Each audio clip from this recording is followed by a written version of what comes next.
Jeung nitohana. Naon atuh nyi mak meni gogorowokan wae tarik-tarik teuing jeung si kabayan. Yeuh mak teh hayang nangka anu gede jeung ka ditu ka kebon ngala anu kolot jeung nitohana. Gecrik geus si kabayan ingit ka kebon. Berpoho ngagek janji minggat sareng tawa sawi. Barang nepi ka kebon si kabayan teh alah meni lalunggur kieu mak sabari niangan apa anu kolot. Geuning kitu aya anu kolot sabari bunga lantaran manehna meunang nakan gede tu kolot. Teu lila si kabayan langsung nereken akang kana bunga.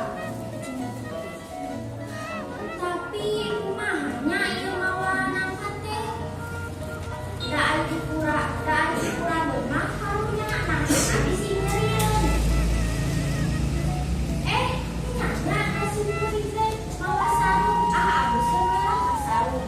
Barang nepi ka handap eta nangka teh ditanggung ku si kabayan.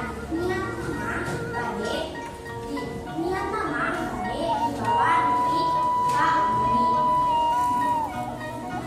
Barang nepi ka sisi walungan si kabayan teh mikir, bener-bener teh ini gerakan cicira.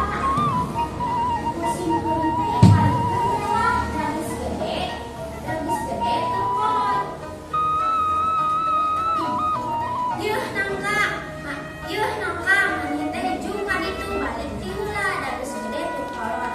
Nitah si nangka. Tuluy si kabayan ingit balik ka imah. Kabayan kumaha meunang teu nangka teh jeung nitohana. Meunang atuh mak nu gede teu kolot jeung si kabayan. Mana atuh nangkana?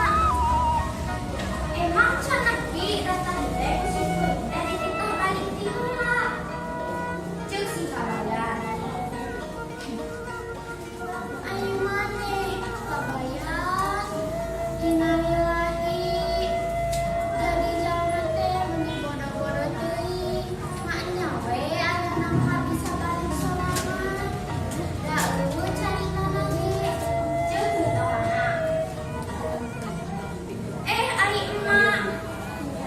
emak da eta nangka teh sakitu gede-gede nu kolot di maknya we teu apal jalan hingga bisa balik solamat. Hiji si kabayan.